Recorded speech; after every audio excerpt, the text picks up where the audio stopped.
Esquimalt's mayor knows all too well how the dialogue about regionalized policing has dragged for decades. Don't give up.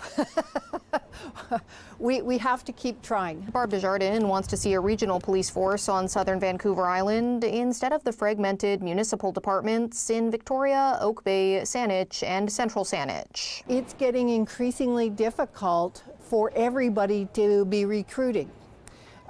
Cost of policing is really a challenge. If we're all struggling individually, then can we benefit together? Desjardins says Esquimalt is paying too much for its agreement with Victoria Police. Both she and Vic PD's new chief think a different model could work better for everyone. Vic PD supports the notion of regionalization. Of course, with all of these types of changes, the devil is in the detail. Through the public safety minister, CTV News has learned there's reason to believe regionalization could become reality. We've received a letter from the municipal leadership and have invited them in for a meeting. Nina Krieger says that letter from the mayors of Victoria, Saanich, Esquimalt, and Oak Bay calls for an advancement in the amalgamation conversation when it comes to police services. Matters related to governance, to who pays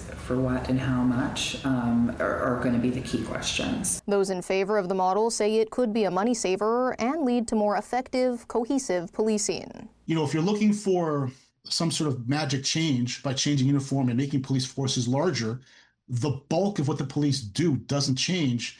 And the output measures that we look at typically don't change very much either. That Carleton University professor has researched this. He says the potential positives can be undermined by administrative bloat and by shifting officers from patrol to specialized units, which are more common in larger departments. Most calls for service is really mischief, public drunkenness, disorderly calls.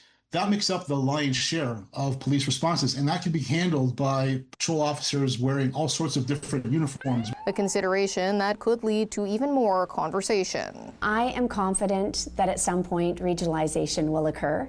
I would love to see it happen sooner than later, but I don't think that the current patchwork of policing, at least here on the island, is sustainable over the long term. Tomorrow, we're looking at a different model, provincial policing.